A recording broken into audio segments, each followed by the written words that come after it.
I'd like to welcome everyone to this session, which is supporting outsiders in the center, new approaches for training tutors to work with students from special populations, presented by Hannah Baran from the Albemarle High School in Virginia. Thank you.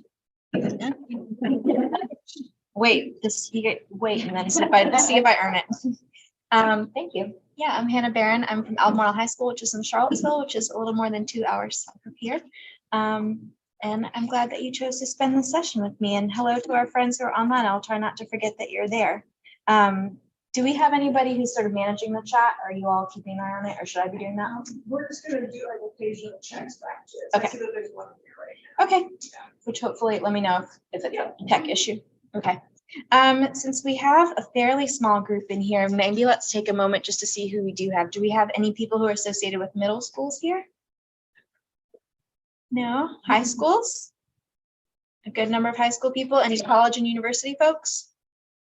Okay, so it's an all high school crowd for in-person.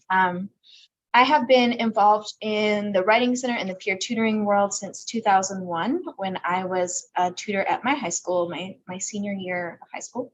And then I went on to tutor when I was an undergraduate and in graduate school at the University of Virginia. I worked for the athletic office, and I have been teaching the last 16 years and have started 2 tutoring centers at 2 different high schools in that time. Both were started as writing centers and then became all subject, or what I like to call omnidisciplinary centers. So I'm going to be talking a lot about peer tutoring because we're not a writing center, we're a peer tutoring center. So we do tutor plenty of writing, but we tutor many other subjects and students as well.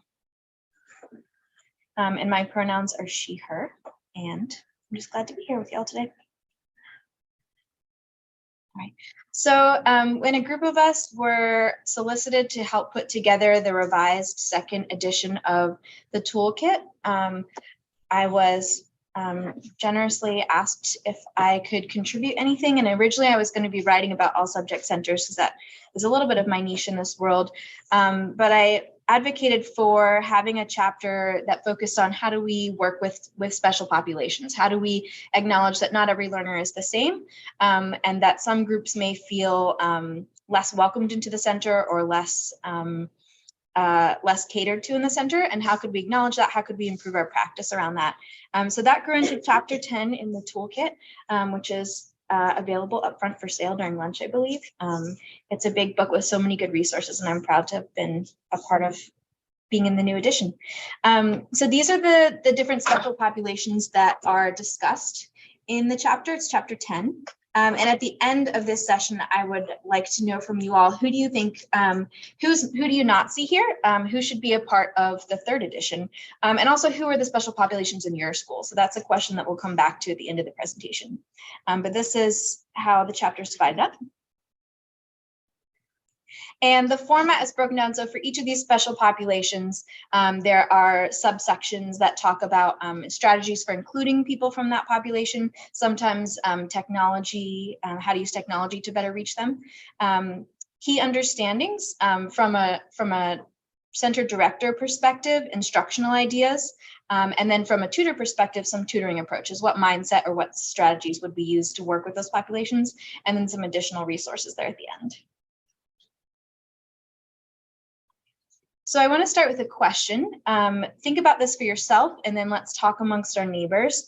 If you could choose just one single quality that is most important for tutors to develop to be effective, what do you think is that one single quality that's most important for a tutor to be effective? Can you think for a moment and then talk about it with your nearby neighbors?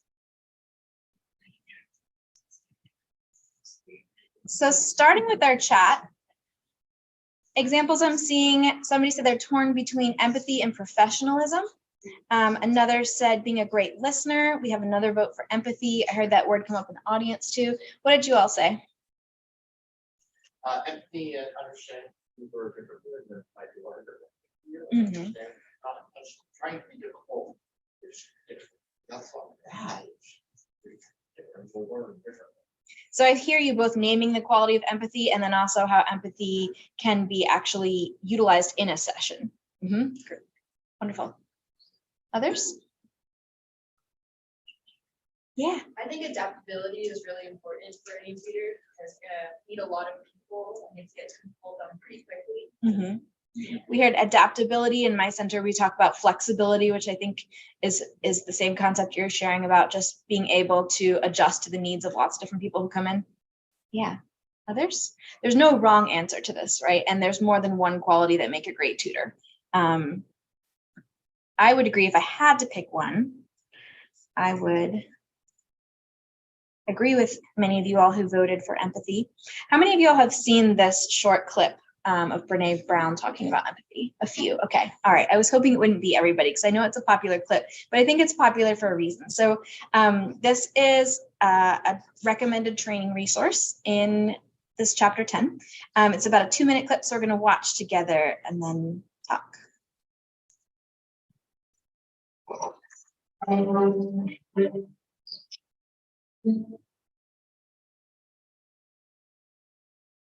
So what is empathy and why is it very different from sympathy?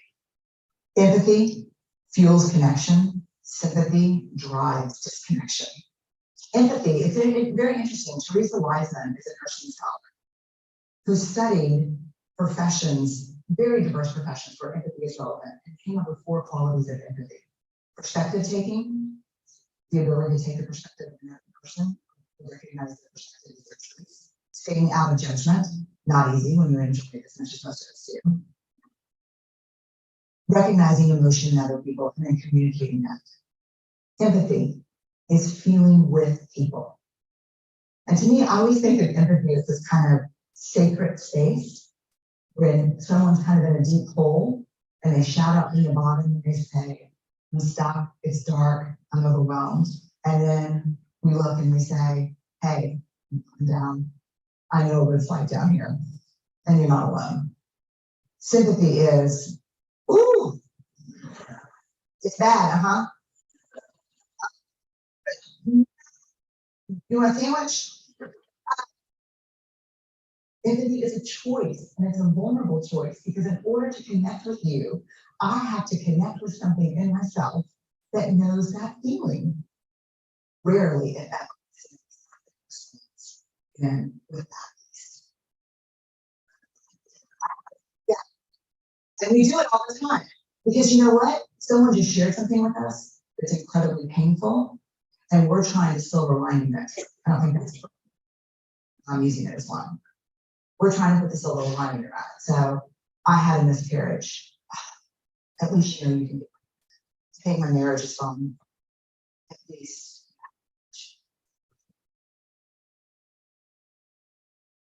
John's getting kicked out of school. At least Sarah is an A student. But one of the things we do sometimes in the face of very difficult conversations is we try to make things better. If I share something with you that's very difficult, I'd rather you say, I don't even know what to say right now, I'm just so glad you shared me. Because the truth is, rarely can a response make something better. What makes something better is connection. So when we're thinking about special populations, when tutors don't share the same special population as a student who's coming in, that requires empathy to bridge that gap, right? To recognize what in me can relate to what's in you. And it can be tempting or difficult not to be dismissive of the situation. A student comes in and says, I don't even know where to start. And a tutor might be thinking, oh my gosh, I did that assignment in 20 minutes. But having that empathetic response of, I'm here with you. This is tough, but we're going to get through it together. Having that mindset before we get into strategies, I think, is really key in developing the habits and the approaches that are going to be effective with working with special populations. All right.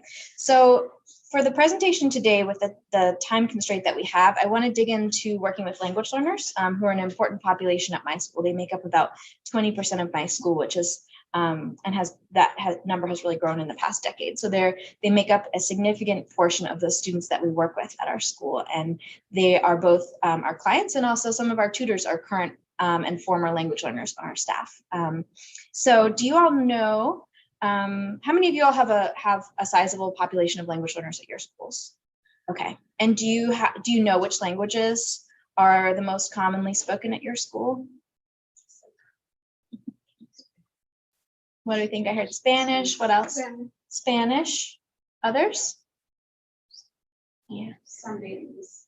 Vietnamese. The chat says also Urdu and Pashto. Those are common at my school as well, yeah. So yeah, at my school also Spanish makes up the dominant percentage, but we have over 50 different home languages spoken at the school. So we have lots of singletons or a small pocket of students who speak a different language, and there might not be anybody else at the school, maybe then a sibling, for example, who speaks that language. And do you keep track of which languages your tutors can speak as well? Do you have some bilingual tutors and have that readily accessible?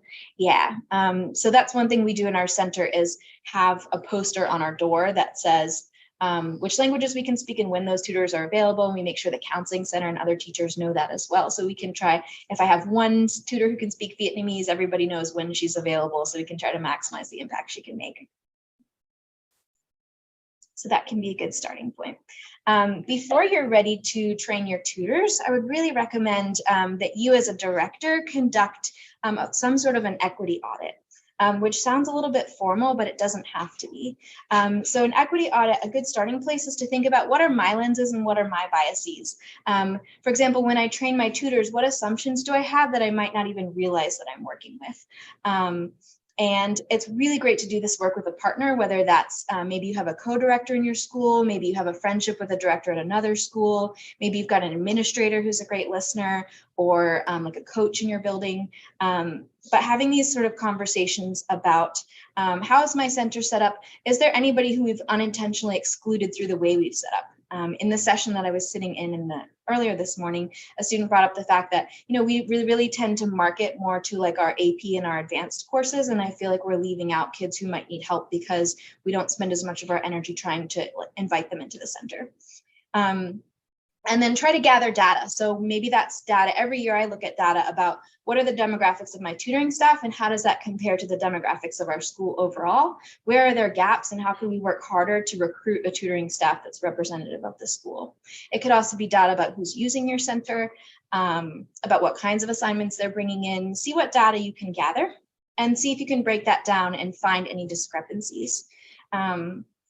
I found that working with our technology coordinator at this school, who did a lot of cool spreadsheet wizardry for me, which I'm told is called pivot tables and not magic.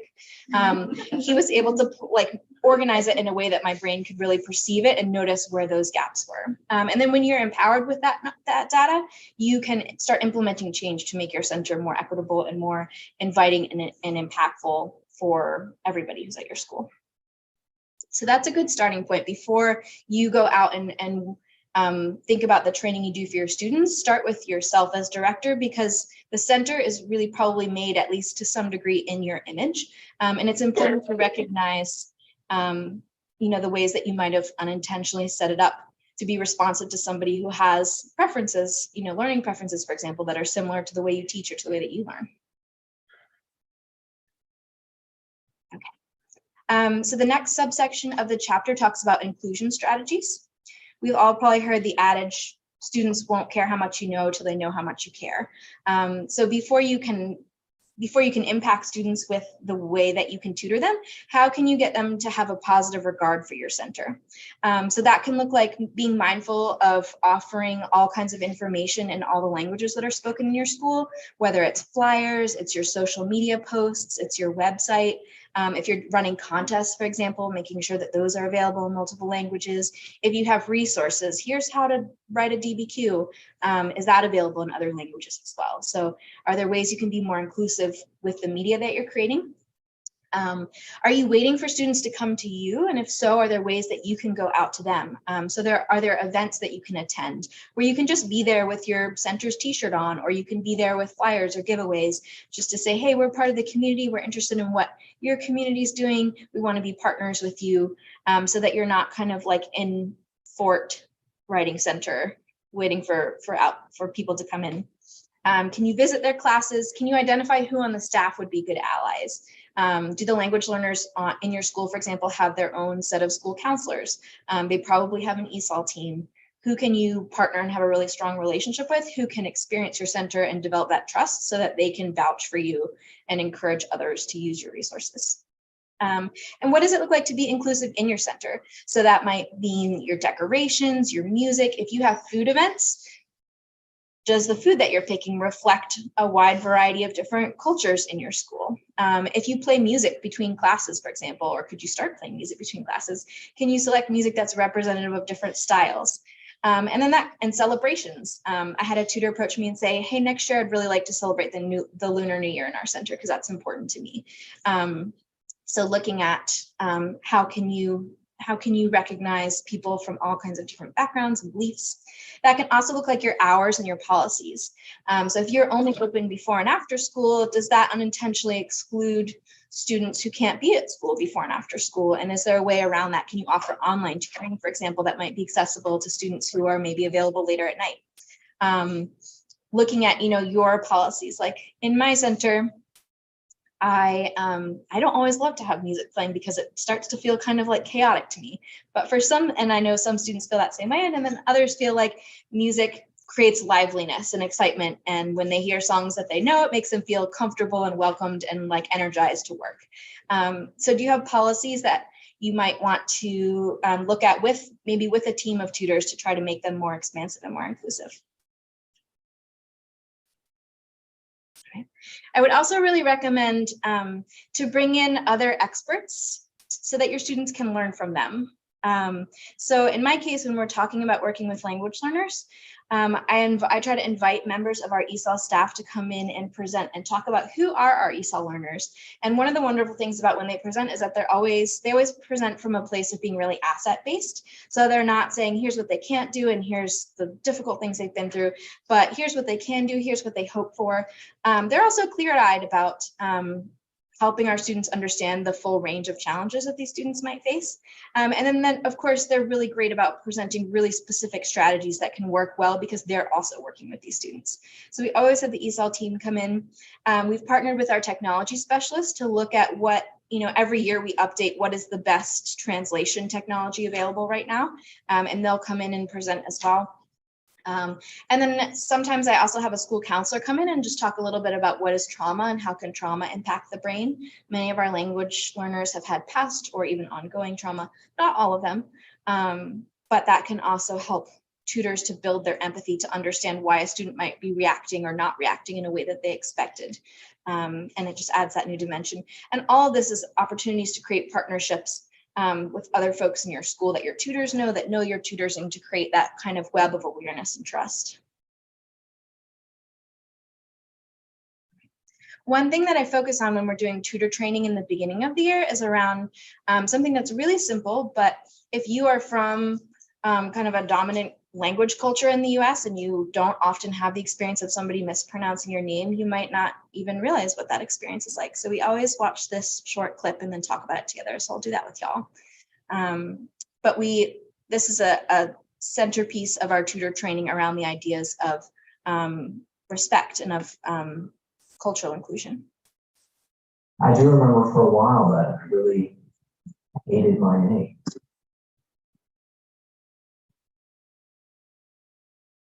My name is Akmara, and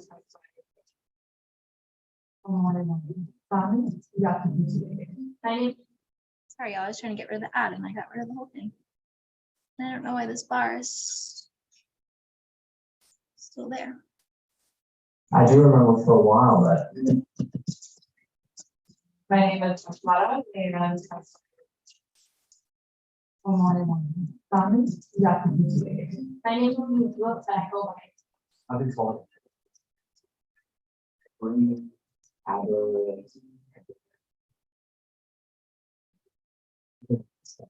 people just are like, what? Honey? Morning. Boogie, Muse. So it's really frustrating. Yeah, I just need to on scene. I understand it's one of the hard times announcing it twice, but there is also the way where people just like don't try because your name is something more complicated and like an easier Western name. My mom named Peter after the interview. The power of the computer. My name is translated from Campton Basin. I grew up in a household, my father is Eritrea, which is where I got the name because my name is still Eritrea. But I didn't grow up with him. My name was spelled that represented the other part of my family. Teachers would, on the first day, do their roles in the first time. I'd say 50% of the time they didn't even, they would just and then kind of and The minute I was able to speak out, I would just raise my hand and say present. There was a lot of like anxiety and a lot of kind of feeling shame, like why didn't I have a meeting? sometimes people would avoid talking to me just because they're afraid of offending me. There was one time I remember when I decided that I was going to be my name to them because you know they're really loves to get Tina. I was like, maybe I should just get Tina. It's fucking great. College, I decided to just go my coding because it's easier. But it also. And fully. Older, so she's. Who's doing all that? What beautiful. One day in community college, I just bought this. And his name is. Of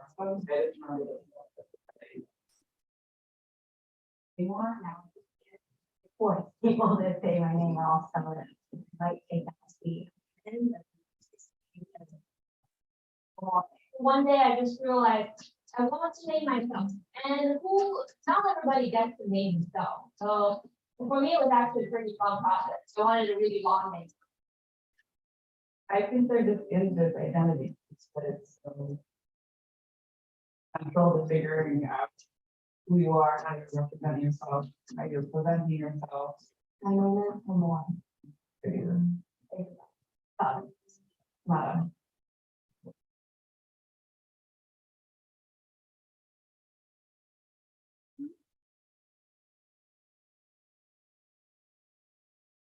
What emotions do you hear the presenters either directly naming or that you can ascertain from the way they're speaking?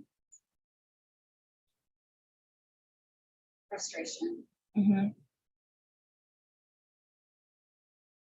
disappointment, Mm-hmm.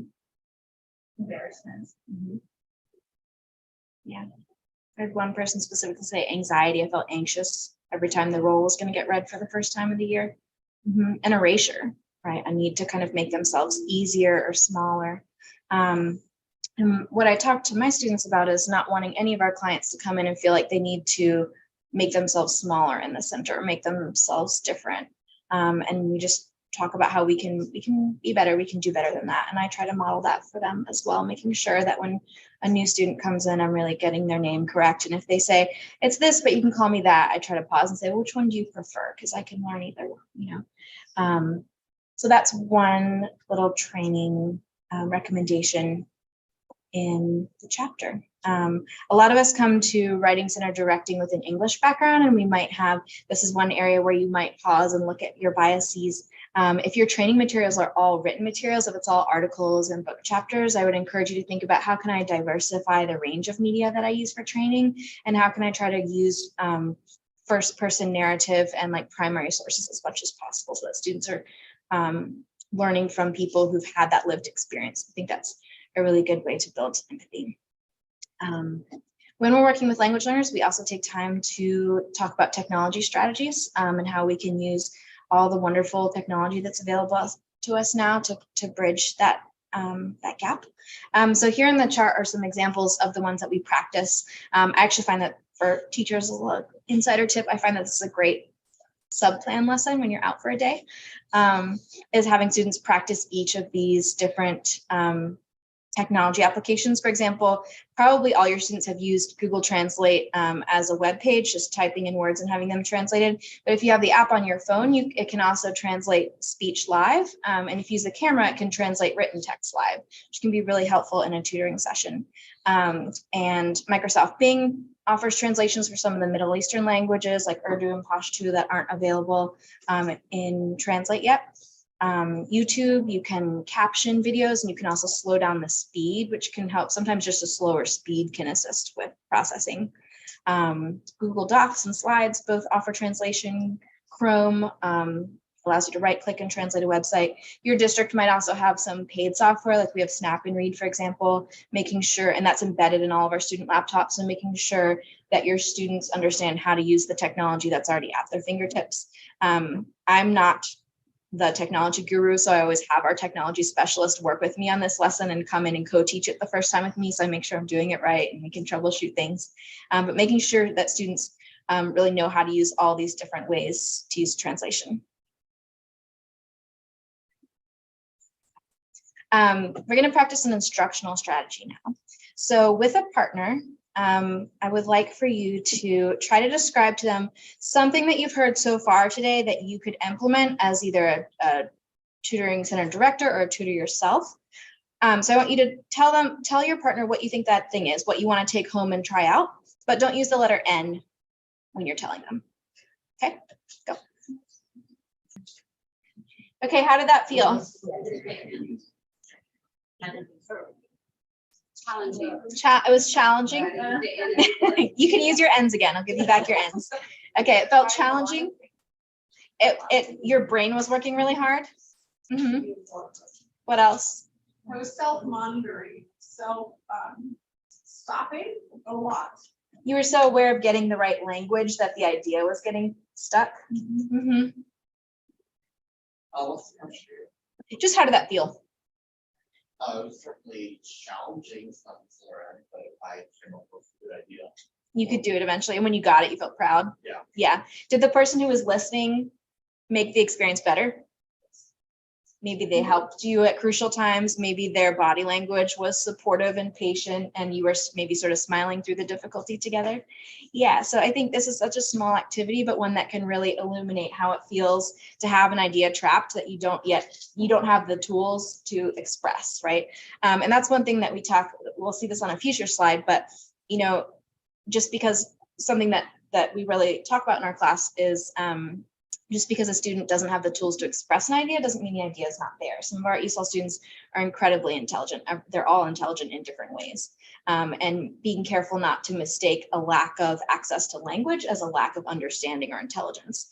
And the knowledge that some of our ESOL students were really top students at their former schools. We have some Russian and Ukrainian refugees right now who were really great students at elite math and science academies, but who suddenly were not only thrown into learning English, but also to dealing with ongoing war-based trauma. And all of that can stymie your ability to be able to demonstrate what you know.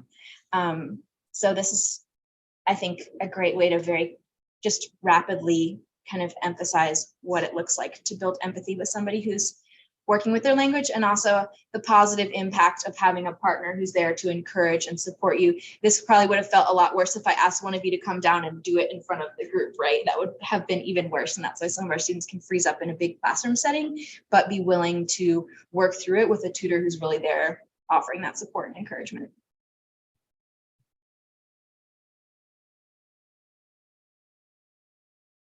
Okay.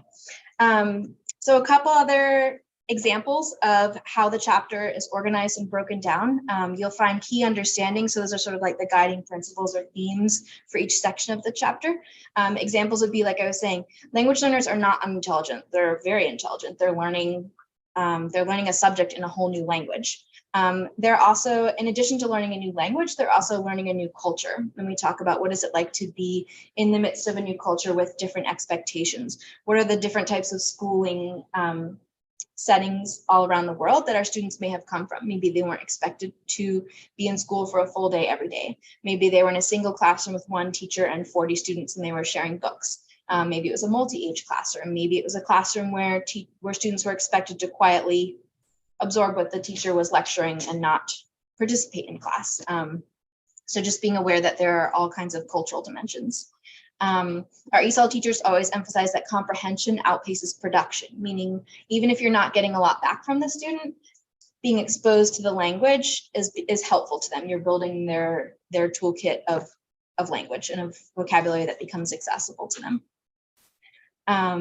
When we talk about, and those are just a few of the examples, in terms of tutoring approaches, I would advocate for, especially when a student has a client who they're working with consistently, or a client from a language group that's really well represented at your school trying to learn some words in their home language, both because it's a sign of respect and intellectual curiosity, and also because you're making yourself vulnerable when you're trying to say a word in a language you don't know, right? Bad accents are a great equalizer.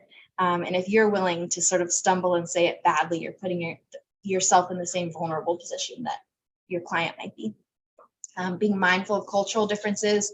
We talk about differences around expectations for eye contact, for like interpersonal distance, asking questions, all those sorts of things. And kind of our golden rule is to assume positive intent in a situation where there might be a cultural misunderstanding. Incorporating visuals and gestures into what you teach, we practice that as well. And then each chapter also has some additional resources. So something that's recommended in the section on language learners is using children's books as a way to just illustrate and build empathy. So I brought a couple that I recommended from the chapter. This one's called Stepping Stones, A Refugee Family's Journey, which is about a family who's leaving Syria. This is Layla's Lunchbox, which I usually read this time of year as Ramadan's approaching to help students understand the importance of Ramadan and why it's celebrated.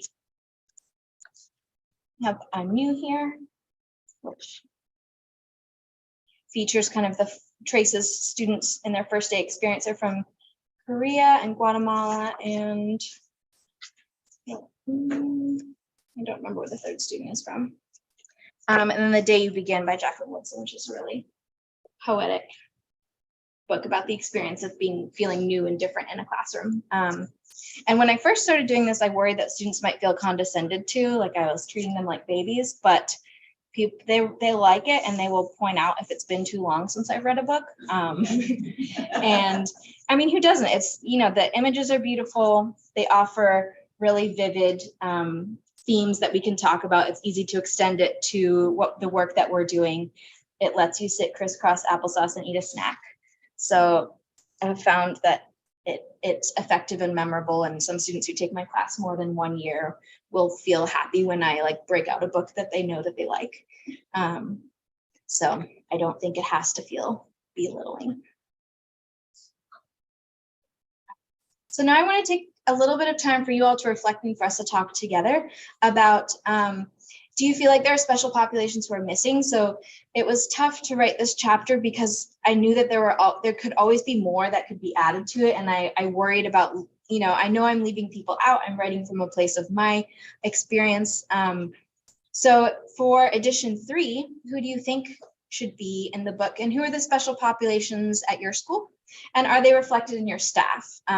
So in the introduction to the chapter, one of the topics that's covered is around recruitment and trying really hard to make sure that the demographics of your staff are as reflective as possible of the overall demographics of your school, which might mean doing an equity audit on what is your application process, and is it, are you unintentionally discouraging people from applying based on the way your application is set up, and taking a hard look at that. So talk amongst yourselves, and then let's share out to finish about who else belongs on this list, or who are the special populations at your school who you can identify, and especially who might be underserved in your center. And what could you do to try to have them feel more included? So I certainly don't want to prevent you from getting your first choice sandwich flavor. Do we have any groups that you feel like should be in the 3rd edition, or any light bulb moments for you in terms of oh, this makes me want to try this thing, or makes me think about this thing in a new way? Mm-hmm. It occurs to me from my own experiences being neurodiverse and my friends that not all neurodiverse, like what have you, not all of them are going to use special ed. Mm-hmm. Like I'm on a sort of special ed program. They may not have a formal diagnosis for IEP status. That's still something that in my personal experience, us tutors should be aware of. That's regardless of what my diagnosis, that's still going to affect how you have to tutor. I know stuff myself, tutoring myself. And so that's sort of the important thing to be aware of, is that just because we're not in a special ed program doesn't mean people are going to have special ed-esque services. That's a great point. Yeah, you talked at the beginning of the talk about flexibility as being a really important characteristic for a tutor. And I think that comes back there. So even if the student does disclose neurodivergence, it doesn't mean that prior experience, like one thing that we talk about that shows up in the chapter that I talk about with my students is not overgeneralizing and making sure to treat each student as an individual rather than as sort of a like following the flow chart, like, okay, autism, that means this and I do this, but trying to get to know students as individuals and respond to their unique needs. Yeah. Anybody else have a population that is present at your school that you feel like we should include next time, or just have kind of a aha moment or a thought that you feel excited to go back to school with?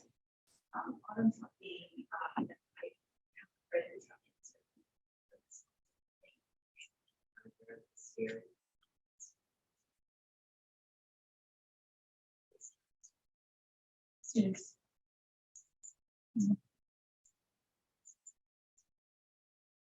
I, Mhm. 18 years, my like not saying that. But I never Mhm. if you haven't. Thank you. There are thoughts, sort of, approaches that I feel like people are thinking about, certain thoughts, whether it's like, there is some kind of best practices.